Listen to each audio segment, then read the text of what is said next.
Our guest today is Zoltan Tarr, Vice President of the main Hungarian opposition party Tisza and member of the European Parliament, where he belongs to the EPP group. Welcome to the Czech Radio. Thank you so much for having me. So it's still 4 months until the April parliamentary election in Hungary. How confident you are that Tisza party will keep the current leading position in the polls? Thank you for the question. We are very positive that we are going to keep this leading position. And this is based on not really on our own capabilities, but on the wish of the people. People are becoming more and more eager to see some change in the society, in the economics, in the life of the whole country. And that keeps growing, this wish and this intention. Also, in spite of all the difficulties and all the oppression the government is putting on us as Tisza representatives, and also on the people who are vocal about their dissatisfaction, people are not afraid. They are open to come to our various demonstrations. They are very happy to take part in our election selection process. So we see that there is a general sort of awakening in the society. Before the last election in 2022, United Opposition also led for a brief moment in the polls, but then it suffered heavy defeat in the elections. In what sense is the current situation different from the situation before the last election? There are many differences. First, I think, which is important to note, that we are in a leading position for quite a long time now. So this is not just one peak and then we are struggling to stay on this peak. This is a constant trend for many months now. And that is something which is very important, that in spite of the very old logic and methodologies of the current government, they were not able to suppress this movement. And that's one thing. The other thing is that we are one movement. There is no coalition, any kind of cooperation with anyone. People understand more and more that in order to be able to change this regime, we need a united opposition, a unified opposition. And the unified opposition is capable of somehow defeating this government, which is actually consists of two parties. It's a coalition. And for us, it is very important that we will be able to run against this coalition. The Hungarian electoral system is such that it is only possible for one unified opposition to win, and we hope that we will be able to manage. Also, some political parties, opposition political parties, decided not to candidate to support Tisza, right? So I think you appreciate that. Well, there are, yes. I mean, first of all, we were quite critical about the as we call them, the old opposition, because they had also a lot of chance, but they were not able to bring about the change which people were actually yearning for. And yes, there are some parties who really wants change and who realize that they were not able to deliver, and they withdraw themselves from the elections which are coming up in next year.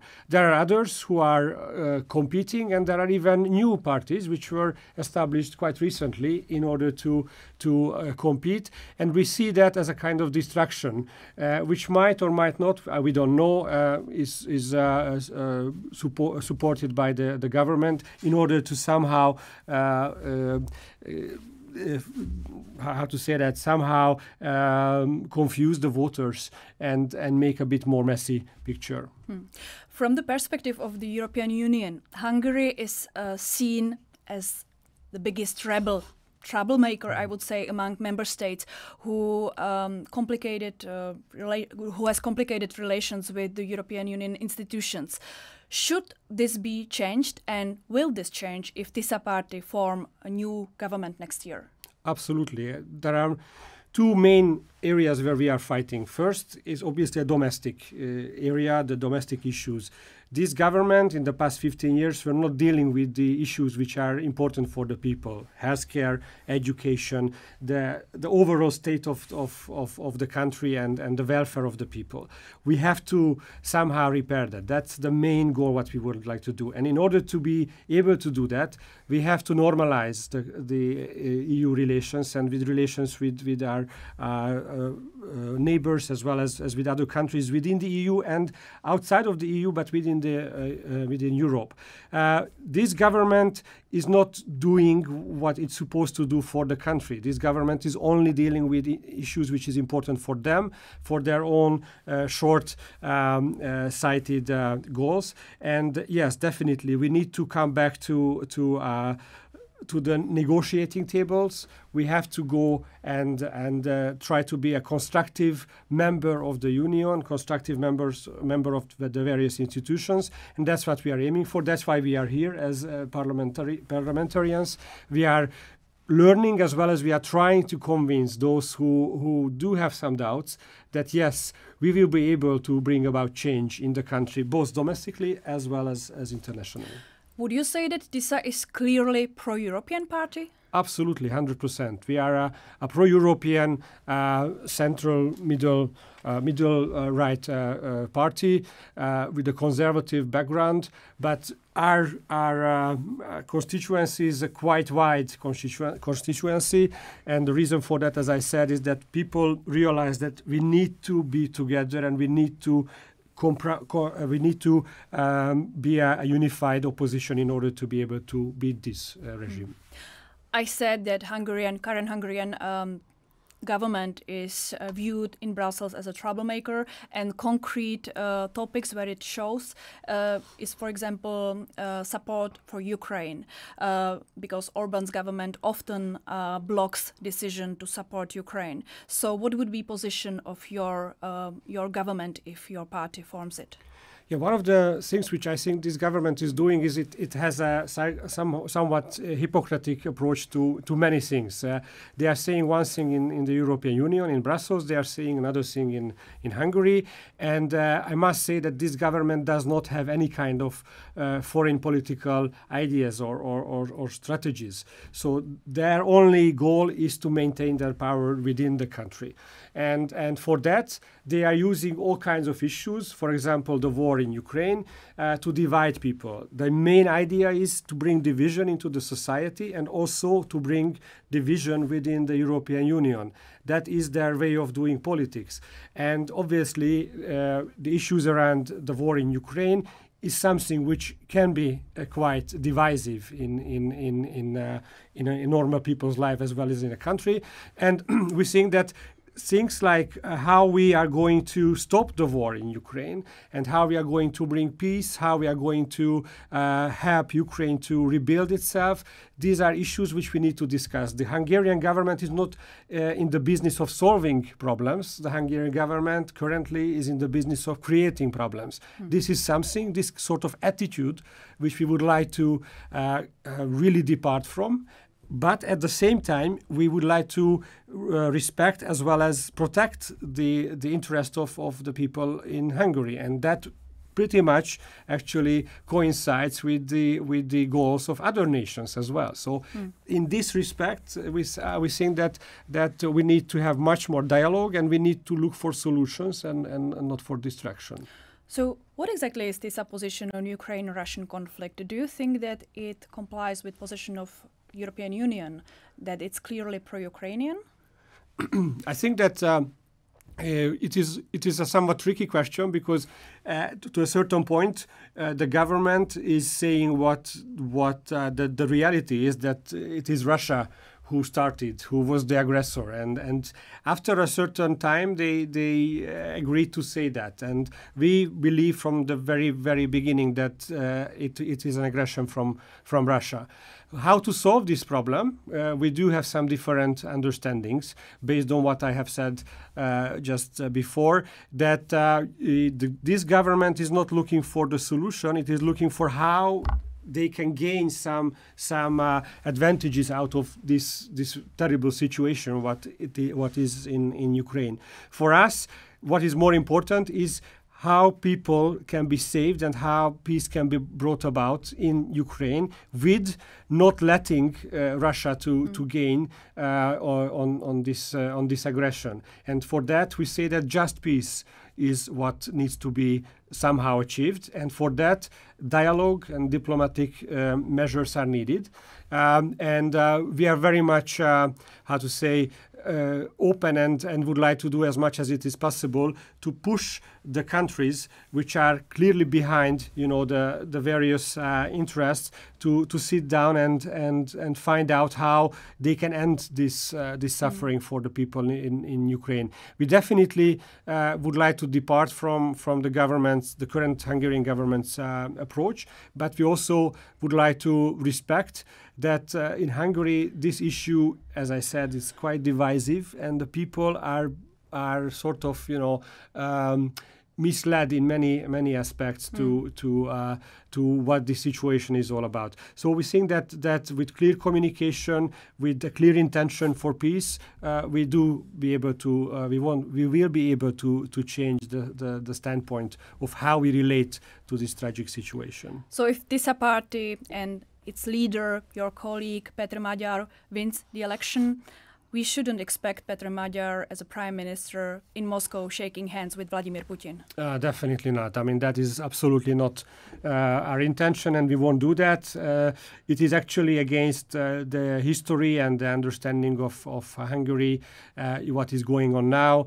Hungary and Hungarian people's freedom fight was several times oppressed by Russia and by the Russian army. So what this current government and its leader is doing is totally against the history, the tradition, the beliefs of the Hungarian people. That is his own business for his own interest. As we have said many times, Peter's first travel will be to Warsaw, because we value very much the traditional Polish-Hungarian partnership, which also suffered quite a bit under this regime. And we also would like to visit all the V4 countries, including Czechia and Prague, obviously, because that is our context. The V4, the Central Eastern European area, where we understand each other maybe better than with others. And these are the countries we need to work much closer in the future. That was my next question. What should Hungary's future foreign policy orientation look like? Well, as I said, it's in a way it's not too difficult, because the current government does not have any kind of foreign political strategy, as well as I would say that the concept is also missing at some points.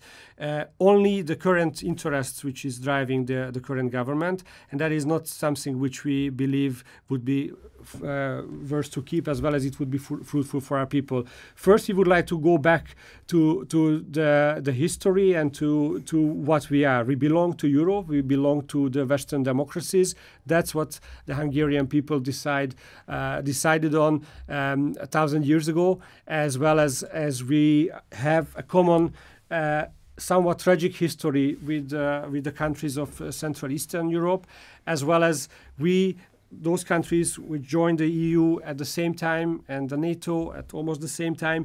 We do have something very special to work on, as well as we do have something very special to offer to the European Union. So for us, this would be the focus.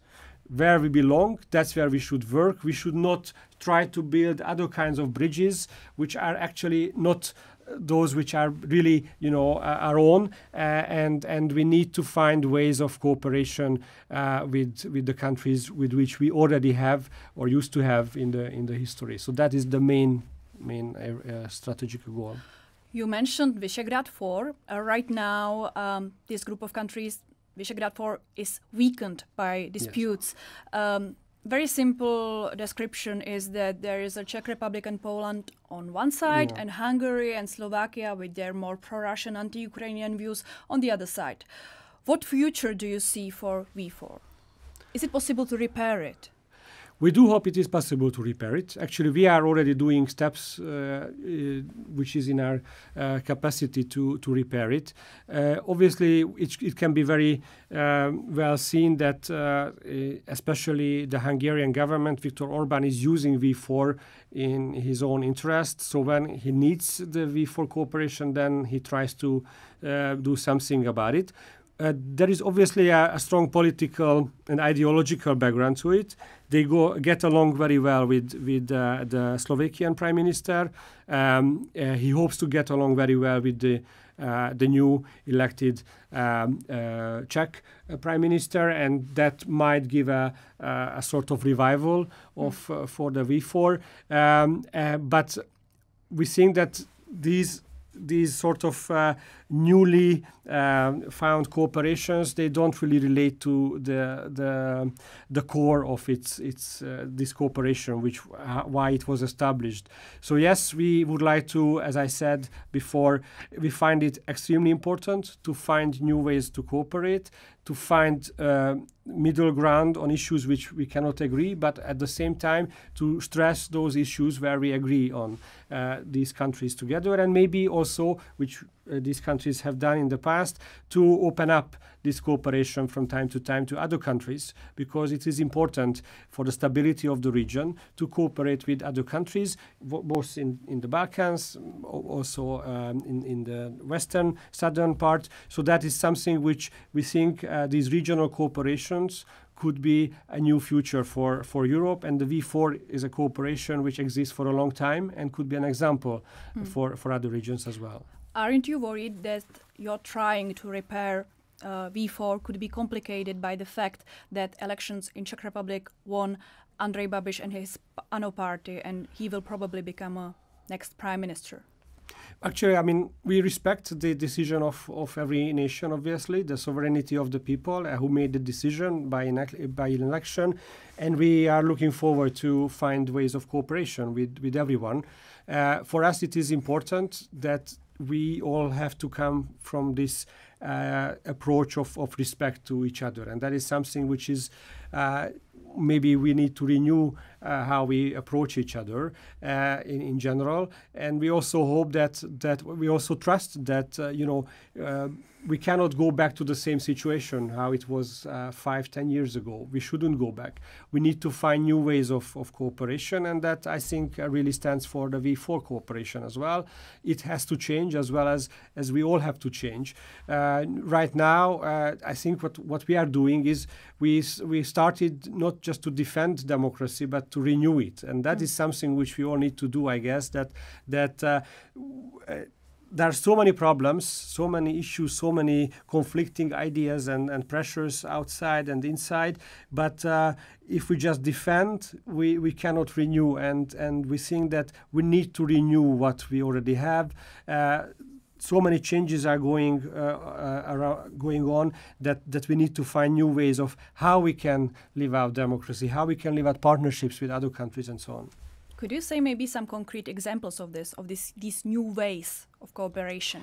Yes, I think, for example, this sort of demonstrative politics is I would say it's over. Demonstrative politics, I mean, like having demonstrations, trying to convince governments and or parliaments to make decisions or change decisions. That is clearly not working, especially not in illiberal countries like Hungary. But that is how your Tisza party began, no? Yes, by yes. the huge demonstration Absolutely. in Budapest. But the key and the center part of this is that we started to cooperate, we started to work together, to integrate, not to say that there are some of us who are better or more clever or whatsoever. We are all doing it together. How to take part.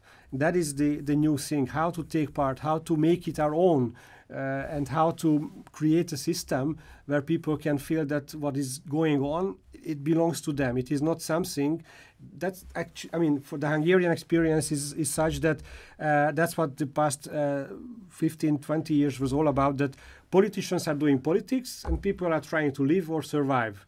And this is not how it should be.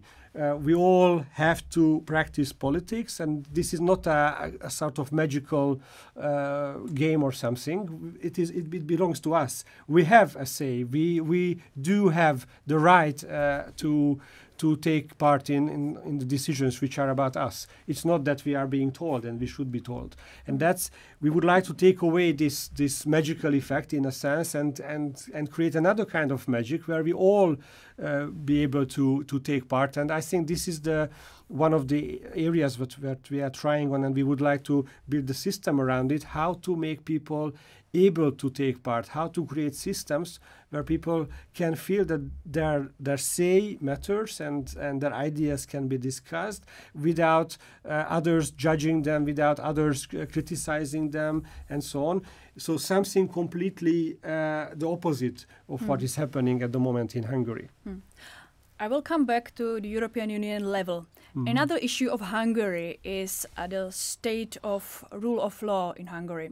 European Commission repeatedly reports that the rule of law is in miserable condition in the country. Last rule of law report from July states that there is no progress in problems related to judicial system, media independence, and functioning of civil society. Is it something that would be changed if Tisza party get into powers? We are very critical about the situation, the rule of law situation in Hungary, but I think it must be understood that according to the legal system in Hungary, everything is within the rule of law. I mean, the parliament at the moment has a two-third majority. The government has a two-third majority in the parliament, and they approve and create legislation which fits their purpose. So whatever happens now in Hungary is within that framework. And if there is something which they would like to do and they don't have the appropriate legal solution for that, then they create it, if it's necessary, even overnight. So to a certain degree, I mean, this is a rule of law, but against, as you just explained, against in so many respects to the general understanding or the universal understanding of rule of law. Or EU legislation. EU's legislation, or even, I could say, even UN declarations and so on. Yes, absolutely. We need to somehow restate and reinstate the freedom of press, the freedom of education, academic freedom. We need to obviously separate the legislation, the governance, and the jurisdiction. So these basic things, which are part of the modern democratic life, should be restored. And we hope to have the necessary majority so that we will be able to recreate what needs to be recreated. But at the same time, we do have legislation, we do have a legal system, and we also think that if that legal system does not need to be changed in every aspect and fundamentally, because that would take away a lot of energy and focus. But we need people who apply the law in a way which is in relation to the general democratic values.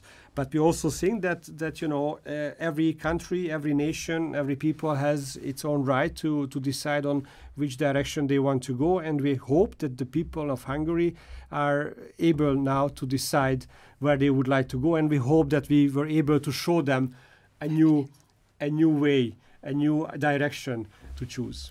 So what would be the first concrete steps of potential government led by Tisza party in this regard? In this regard, first of all, we are going to ask for an acquisition to the European, what is the name of the Public Prosecutor's Office. That is the first main step which we would like to do. The second is that we will do everything what is necessary in order to be able to get back the EU funds. That requires a lot of legislative steps as well, quite a few. We also would like to see how we can, stop certain legislations, for example, against teachers and so on, which we hope that will help to get academic freedom back, the freedom of culture back. So there are some very concrete legislative steps we are aiming for. We are preparing a whole pack of legislative steps which we would like to propose for the new parliament, hoping that we will have the majority necessary to get those through and start a new life for the country. Currently, the European Commission keeps 18 billion euro frozen for Hungary. Is this the right way to get Hungary to reform and comply with the rule of law principles? Well, I think history showed us that this is not the best way to really tell a country to make corrections. I mean, that's what this government was doing and is doing. They are taking advantage of this system. They are using the system, the democratic system, dishonestly. And as you just said, there is a lot of money frozen, which means that this idea of the EU was not successful. The government of Hungary was not ready to negotiate and is not ready to negotiate. And the problem is that the people of Hungary are suffering because of that, and the companies and SMEs are suffering because of that. I would like to ask you about your personal plans. Are you planning to leave Brussels and Strasbourg after the election and move to domestic Hungarian politics? Well, I mean, it's our plans are, we are a party which is quite, how to say, swiftly developing. So I don't really have concrete plans at the moment. I will be serving wherever I'm needed the most, and at the time now this is the place where I need to work. But if it is necessary, I would be happy to go home wherever I could do the best and the most to bring about change. Last question. The political campaign in Hungary will be probably very confrontational and messy. You wrote on X already in June, I quote, "Fidesz is attempting to infiltrate Tisza party with operatives to disrupt our community and discredit us." Do you have any proofs of this? Absolutely. I mean, this is not just going to be, it is already a messy and dirty campaign.